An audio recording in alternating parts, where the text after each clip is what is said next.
thought I'd already made this decision.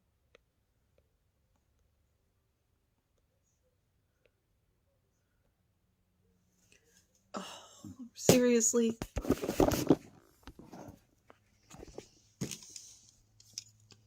This is why I stopped using Streamlabs in the first place.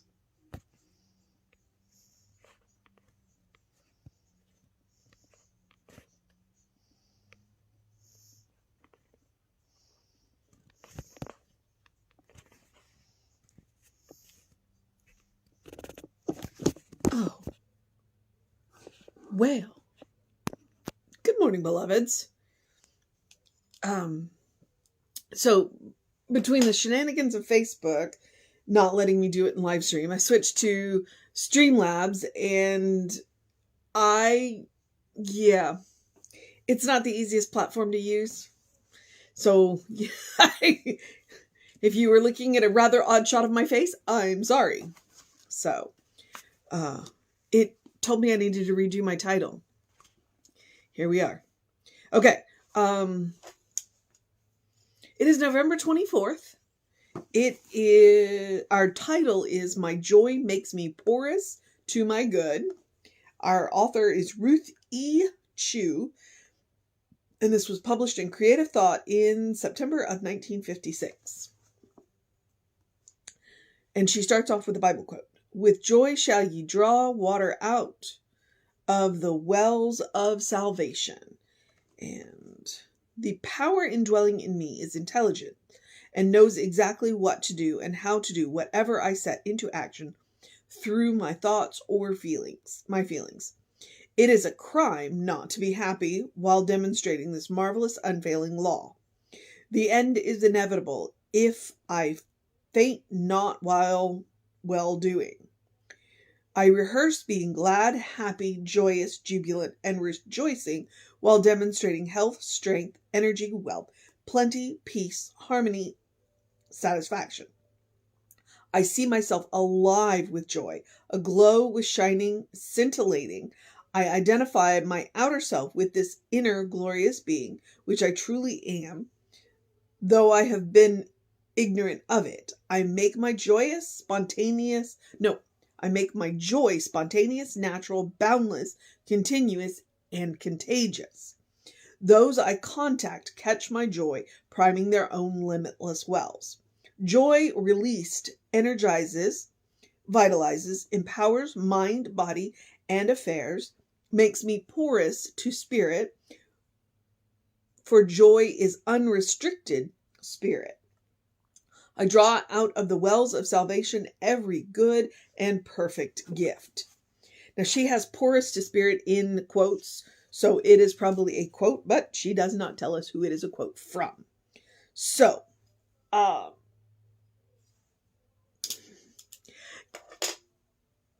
we're headed into, the Christmas season. Yeah, because Thanksgiving was yesterday. And joy to the world is one of the Christmas songs. And so it's like, get ready for a joyful season, whether you like it or not. But honestly, joy is a quality of God, joy is a quality of you, the more joy you can express, I'm willing to say the easier your life is. Okay? It doesn't mean that you won't have challenges. It doesn't mean there won't be hard things. What it means is that when those challenges come up, when those hard things come up, when you have to do the things that you don't want to do but are necessary, when you do them with that joyful attitude, they are easier. They are easier. That's why when we do memorials, we call them celebrations of life. Because honestly, that's going to be one of the hardest things that you do, is a funeral. Whether you're actually doing the funeral or you are, going to a funeral. They're hard because you are grieving. You are grieving for somebody who is no longer in this material realm with us that you love, which is why we celebrate their lives. And what is it, that quote? It's like, don't cry because it's over. Be joyful that it was. I heard that in a Christmas movie last night. So, I was like, and it's a quote. I've heard it before. And that's, so what she's reminding us, and it's a whole lot easier to find good when you are joyful, when you are happy. And that's one of the reasons why I'm a big believer in starting with the small, with the little good. Start with the little good. And that will, because those add up to the big goods. Those add up to the big goods. And joy is contagious. Joy is contagious. There's something about the laughter of children that makes even grumpy adults smile. I am a firm believer the two best sounds in the entire world are the purr of a cat and the laugh of a baby. And I've never had a baby, but because when a baby is laughing, it's pure unrestrained joy. Babies can't fake it. And to a large degree, children can't fake it. And that's one of the reasons why the sound of children's laughter is so amazing, because it's real. It's real. And as she said, it's unrestricted spirit. That's what it is in babies. That's what it is in children, especially young children. The older we get, and when you hear that, when you hear real laughter. When you hear real, because a lot of times we'll laugh, to make the other person less uncomfortable, or we laugh because we're nervous or whatever. But real laughter when you hear it, that unrestricted joy, that unrestricted spirit when you hear it. And happiness is made. Happiness is made. It is not something that someone can give you. It is something that you make for yourself. And all of those things that she said are part of that, are absolutely part of that. What? Are you okay? Cat rolled over and I was worried about him. I rehearse being glad, happy, joyous, jubilant, and rejoicing while demonstrating. I rehearse, I practice. And that's not really a bad way to look at it, because we do practice. We do practice being, what's the old saying? Fake it until you make it. Your brain doesn't know the difference between a real smile and a fake smile. So it's like when you smile, then there are chemicals that go to your brain, and then your brain goes, "Oh, you must be happy. Okay, well let's change this chemical profile, this hormonal profile that you are." It's real. That's why you practice. I love that's why we're called practitioners, because we constantly practice. And there is interesting research on how our mood affects our health, our strength, our energy, our wealth, our plenty, our peace, our harmony, our satisfaction. There's research that shows how our health is affected by our mood. When you go into, when they've done a lot of cancer research, and the people who survive are the people, and I'm going to use the word strong emotion, and I'll tell you why in a minute. The people who are happy. There is a reason why they say laughter is the best medicine, okay? Because the joyful mood affects our immune system in a positive way.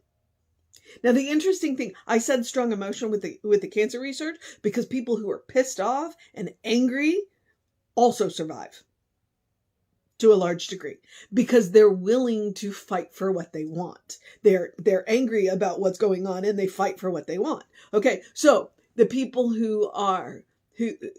so the opposite of love is not hate, it's apathy. Well, Yeah, no, the opposite of love is definitely hate. But you know what I mean. On the emotional spectrum, because both love and hate are strong emotions. They're very strong emotions. But the opposite is apathy. And frankly, I think apathy is far worse than, because at least there's emotion there, and emotion we can work with. When there is no emotion there, when there is no connection there, not that anybody, I don't want to wish hate on anybody, but that's what I mean. Anger. It's like, if you're willing to fight for it. And that's what I'm talking about. Occasionally I'll remind you, yeah, anger's an emotion, and it can be very useful when it is used appropriately. There is no use for hate. So let's not go there. All right. So what Ruth is telling us is that joy is something that we can practice. It is something that we can build up in our lives. And as we build it up, it makes, so one, we see more good. And two, it opens us up to bring in more good. So there's that. All right. I think that's what I want to say about that. I really do. I make my joy spontaneous, natural, boundless, continuous, and contagious. And that's what practice is about. So I would encourage you, the mission today, should we choose to accept it, is to make your joy spontaneous. Allow yourself to respond with joy in every situation that is appropriate. And maybe a few that aren't. And you'll know what I mean. You'll know what I mean. There are some times that a somber response is deemed appropriate, but a joyful response would be okay. Why not respond with joy? Why not respond with joy? Because it really is contagious. If you come in a grumpy mood and I come in a joyful mood, I'm going to hope that my joyful mood is far more contagious than your grumpy mood. And the same, it's like, I will walk into work fairly grumpy some days. And the first customer who comes in, because generally my first customer isn't grumpy, they're thrilled to be there and get their stuff and get out. It does wonders for my mood. It does wonders for my attitude. Generally the first customer will get me going. And then after that, it's easy. It's easy. Every customer. And then later in the day when I'm tired and, the customers are tired and I do get that grumpy customer, it's okay. I can let it roll off my back. And maybe if I'm in a joyful mood, then they walk out feeling a little bit better than they did when they came in. That's my goal. So you got your mission for today. The other mission is the same mission I give you every day, which is the spiritual practice of self-care. Do something loving for yourself. Do something kind for yourself. Do something compassionate for yourself. Be it one thing, be it three things, be it all the things, because that's the goal in the end. To make everything that you do loving, kind, and compassionate. And I can think of nothing more loving, kind, and compassionate than to practice joy in everything that you do as much as possible. As much as possible. Be joyful. Allow that joy to feed you, to support you in all of the things that you do. I deal with a chronic pain issue. And it's a health condition, and it is something that I manage. And I can tell you, joy goes a long way to helping.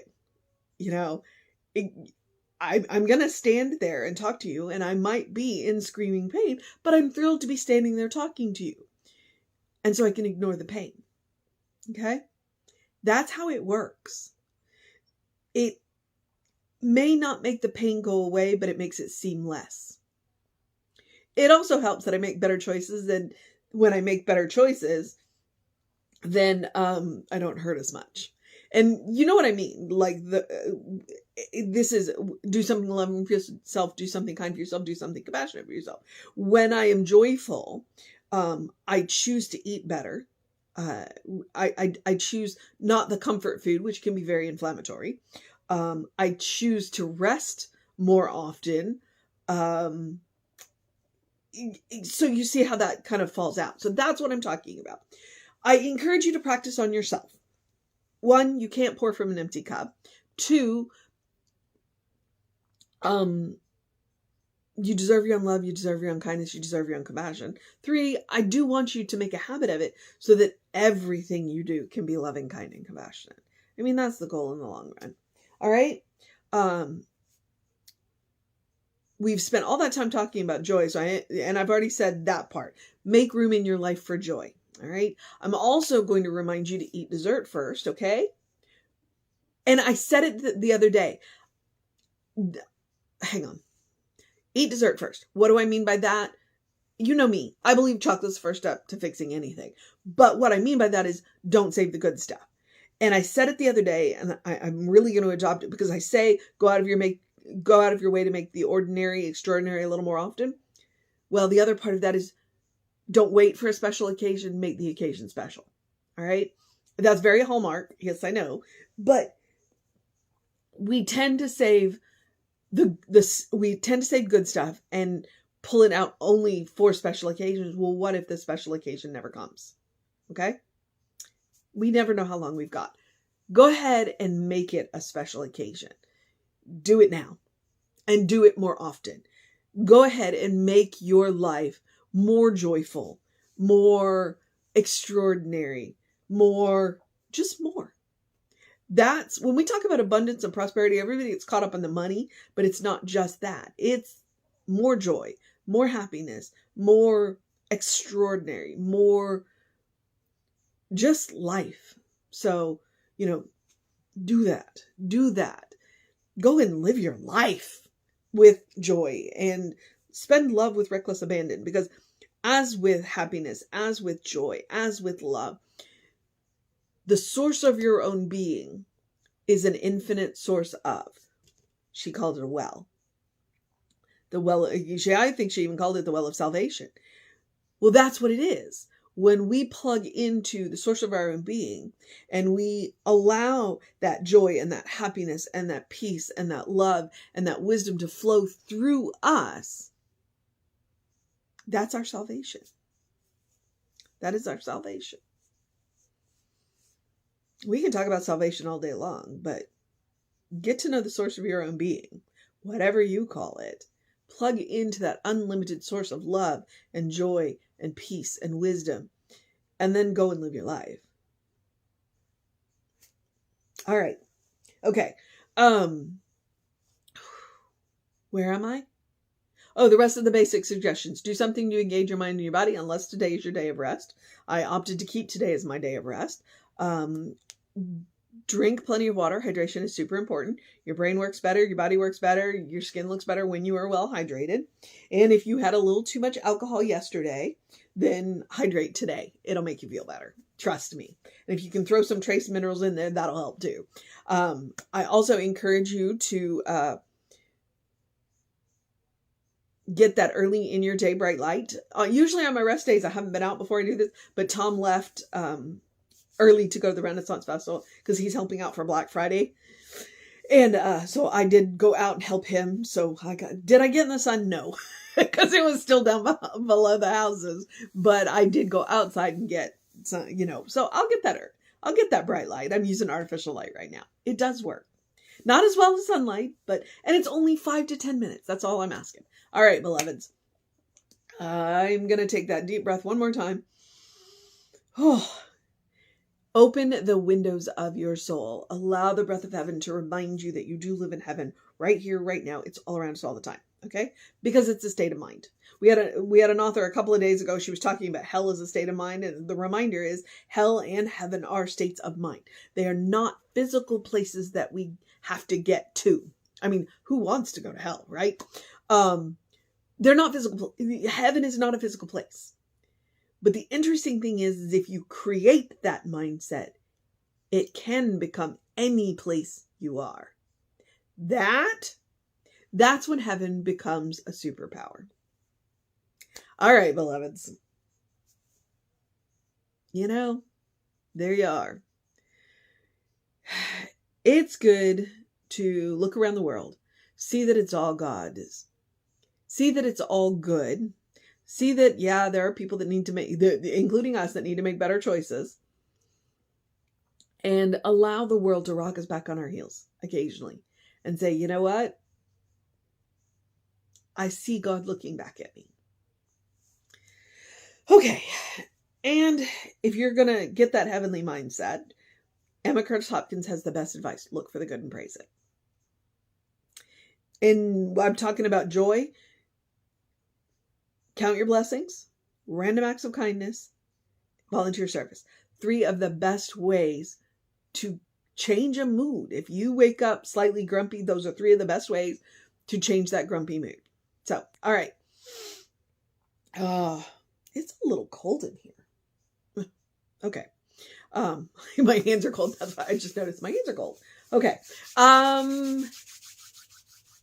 So I'm going to remind you to, that we are Creative Life Spiritual Center, Creative Life Spark on the social medias we are on. I'm the Running Rev Ryan on the social medias that I am on. I commend to you all of that material. I do also, if you want to know what's going on with the center, please email info@creativelife.org. That'll get you on the constant contact. That way you'll know what's going on even when I don't, because it happens occasionally. I do read the emails, but occasionally I drop the thread. So feel free to check those out. There's hours of content on all of that stuff. Yep. I guess I'm at the part where I get to encourage you to have a great day, a wondrous day, a fantastic day, a magical day, an enchanted day, a wonderful day, an awesome day, an amazing day, a joyful day, a practicing day, a rehearsing day, a being porous to your good day, a opening up to the wisdom day, a loving day, a kind day, a compassionate day, a take care of business day, a don't let Black Friday run you over day, a good day. And if that is too much pressure, simply have a day. You are enough, just as you are. You're a beloved child of God in whom God is well pleased and well represented. Always. Please get to know the truth of your being. All right? Peel back the layers of everything that you have been told you are, by everything, by society, by culture, by religion, by people that know you, by people that don't, by the stereotypes, by the archetypes. Just peel all of that away and get to know who God knows you to be. Because I can promise you that the person that God knows you to be, regardless of the choices that you have made in this world, God knows you to be good. So peel all that back. It might help you make different choices, or it might reinforce the choices that you've been making, okay? So get to know the source of your own being. Because I can promise you that the person that God knows is 1, like I said, good, and 2, probably pretty cool. All right. Okay. Foster, what are you doing? Ugh, cats. All right, beloveds. Take care of yourself. Reverend David will be on around 5 p.m. with you. I'll be back with you around 9 a.m. tomorrow. Take care of yourself. Know that you are loved. And I will see you next time.